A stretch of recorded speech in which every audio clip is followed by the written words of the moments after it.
Assalamualaikum dulur ya, kembali berjumpa dengan saya dulur Mas Bro Diki. Kali ini masih tentang BPJS Kesehatan dulur ya.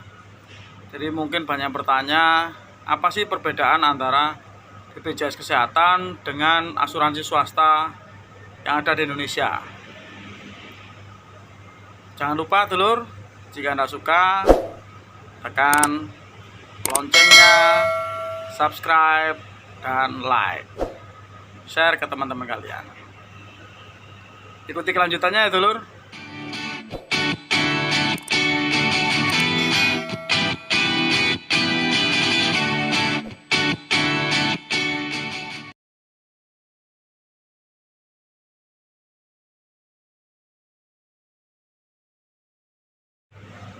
Untuk BPJS Kesehatan sendiri, apa perbedaannya dengan asuransi swasta seperti Prudential, Allianz, AXA, AIA, CAR, Manulife, dan yang lain?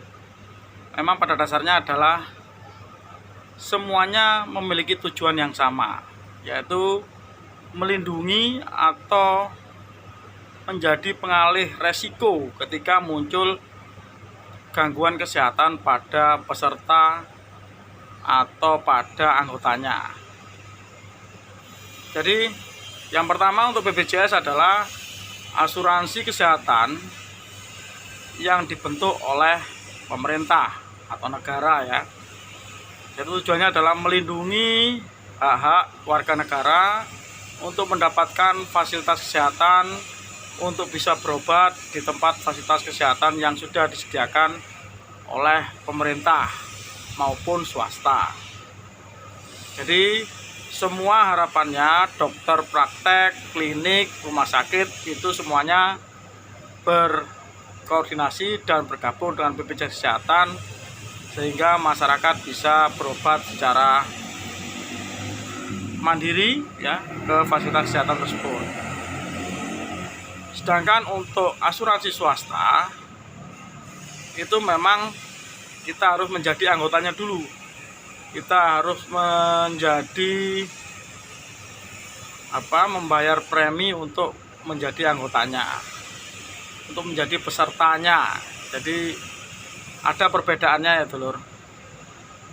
Dari sisi premi atau pembayaran iuran, untuk saat ini BPJS Kesehatan terbagi seperti di video saya yang ini ya, terbagi atas 3 kategori. Jadi PBI atau penerima bantuan iuran yang iuran pesertanya dibayarkan oleh negara. Kemudian PPU atau penerima upah yang dibayar oleh penerima upah dan pengusaha. Kemudian juga untuk peserta mandiri ya yang harus dibayar sendiri. Ini biasanya yang bekerja di sektor non formal. Untuk besaran preminya sendiri dulur, BPJS terbagi atas 3 kelas ya, 1, 2, dan 3 seperti yang ada di video yang saya ini ya, bisa dilihat. Tapi untuk asuransi swasta itu memang besaran angsurannya atau besaran pembayaran preminya itu sudah disesuaikan dengan kesepakatan di awal ya, jadi yang diambil plan seperti apa. Hanya untuk asuransi kesehatan atau asuransi konvensional, asuransi jiwa, atau ada tambahan lain berupa format investasi ya. Jadi itu yang harus ketahui dulu dulur. Jadi besarannya mulai dari 100.000 sampai puluhan juta juga boleh ya untuk asuransi swasta. Tergantung nanti plannya yang diambil apa. Jadi di asuransi swasta sendiri juga memiliki batasan ya. Jadi kalau kita misalkan andai kata kita ikut yang premi 500.000 per bulan, maka kita dibatasi misalkan nih di rumah sakit kelas 2 atau yang harga kamarnya sekitar 400 sampai 500.000 per hari. Ya. Tapi saat ini banyak asuransi swasta yang memberikan kemudahan pembayaran ya, ditanggung as charge. Jadi semua biaya perawatan selama di rumah sakit akan ditanggung ya, tapi nilai preminya jelasnya lebih besar. Namun di satu sisi BPJS Kesehatan masih memiliki keunggulan dibanding dengan asuransi swasta. Apa itu? yaitu BPJS Kesehatan masih mengcover kita di rawat jalan. Sedangkan untuk asuransi swasta, mayoritas mereka hanya mengcover ketika rawat inap. Dan kemudian juga banyak sekali pengecualian perawatan yang menjadi syarat di asuransi swasta. Jadi kalau di asuransi swasta, dulur, selain kita preminya lebih mahal, kita juga kadang untuk rawat jalan itu tidak tercover. Jadi sehingga ketika kita telah melayani atau mengalami rawat inap, maka kita memiliki jatah untuk kontrol hanya beberapa kali. Ya, jadi itu yang bisa diklaimkan. Kemudian juga banyak batasan-batasan yang lain. Sedangkan untuk di BPJS Kesehatan, kita misalkan nih kena penyakit yang kritis sekalipun, itu masih bisa di cover. Contoh gagal ginjal yang harus menjalani cuci darah ya mingguan ya, itu sampai saat ini masih di cover oleh BPJS Kesehatan. Gagal jantung juga begitu. Jadi semua biaya perawatannya mulai dari kita sakit kemudian butuh perawatan ICU, HCU ataupun setelah itu pemasangan padu jantung, pasang ring dan sebagainya, itu masih di cover oleh BPJS Kesehatan. Jadi masih ada keunggulan dari BPJS Kesehatan yang mungkin selama ini harus kita ketahui, dulur ya.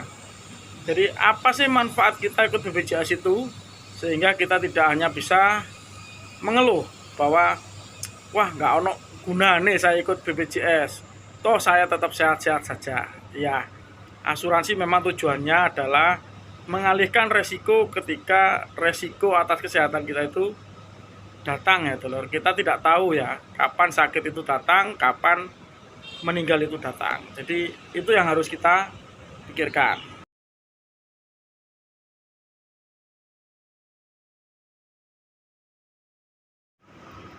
Untuk fasilitas yang diperoleh di BPJS Kesehatan, kita bisa mendapatkan fasilitas di seluruh layanan kesehatan, baik mulai dari tingkat kecamatan ya, puskesmas, kemudian klinik swasta, rumah sakit, dan rumah sakit tipe D, tipe C, tipe B, tipe A. Jadi kita masih bisa mendapatkan perawatan yang cukup komplit di BPJS Kesehatan. Memang harus ada syarat-syaratnya, dulur. Bagaimana caranya kita mengikuti prosedur yang diminta oleh BPJS Kesehatan, alurnya bagaimana, supaya kita bisa menikmati fasilitas tersebut. Sedangkan di asuransi swasta, kita memang sudah diberitahukan di awal ketika kita menjadi peserta suatu asuransi, maka kita akan diberikan fasilitasnya adalah di rumah sakit swasta A misalkan, dengan fasilitas kamar ini, kemudian tunjangannya seperti ini, ya, penggantian klaimnya seperti ini, pengobatannya seperti ini.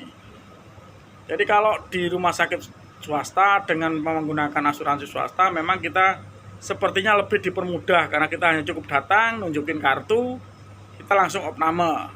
Ya. Tapi kalau asuransi BPJS, maka kita harus punya rujukan dulu dari vaskes pertama, kemudian kita rujuk ke rumah sakit tujuan awal ya. Apabila butuh rujukan lagi ya kita akan dirujuk ke rumah sakit yang fasilitasnya lebih lengkap. Tergantung penyakit apa yang kita keluhkan atau kita derita.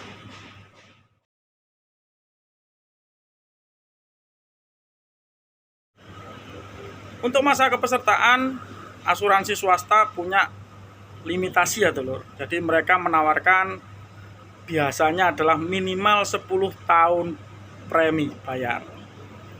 Nah, jadi ini juga ada untung ruginya.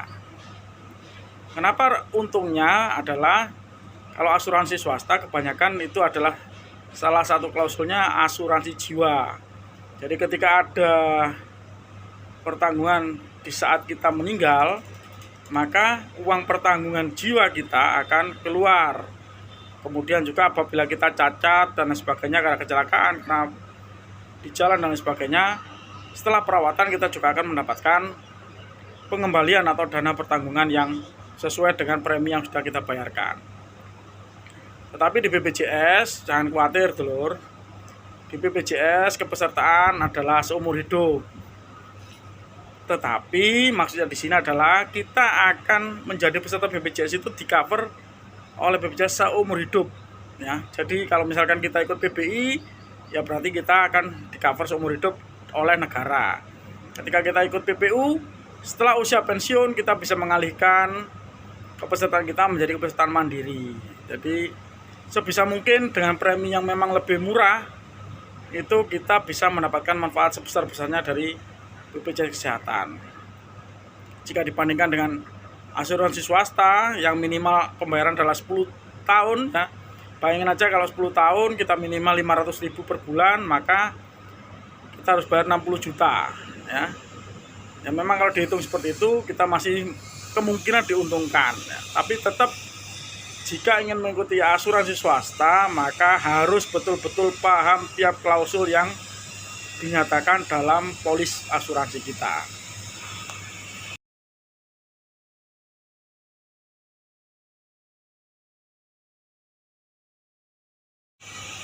Jika ada yang bertanya, Mas, kenapa BPJS Kesehatan ketika kita meninggal uang kita tidak bisa kembali?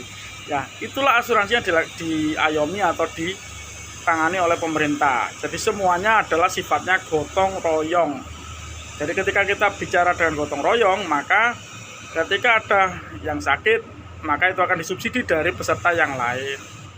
Jadi untuk sampai dengan saat ini kebijakan BPJS Kesehatan tidak ada pengembalian atau nilai pertanggungan yang dikembalikan kepada peserta ketika peserta mengalami meninggal dunia. Itulah bedanya dengan asuransi swasta. Jadi ketika asuransi swasta memang di awal kita sudah, sebelum menandatangani polis, kita diberikan ilustrasi perkiraan ketika kita terjadi meninggal dan sebagainya, untuk ahli warisnya akan mendapatkan nilai uang pertanggungan jiwa kita. Jadi itu ya dulur. Jadi untuk sharing hari ini tentang perbedaan antara BPJS Kesehatan dengan asuransi swasta seperti Prudential, Allianz, kemudian ACA, AIA, AXA, dan lain sebagainya. Jadi tetap semua ada plus minusnya. Jadi bagaimana caranya, apakah kita tertarik untuk mengikuti atau menjadi peserta salah satunya, itu saya kembalikan ke para dulur sedoyo ya. Jadi semuanya punya kebaikan masing-masing ya. Jadi juga ada kelemahannya masing-masing. Tetap semangat, tetap sehat dulur ya. Sampai jumpa di edisi berikutnya. Terima kasih telah sambang ke channelnya Mas Bro.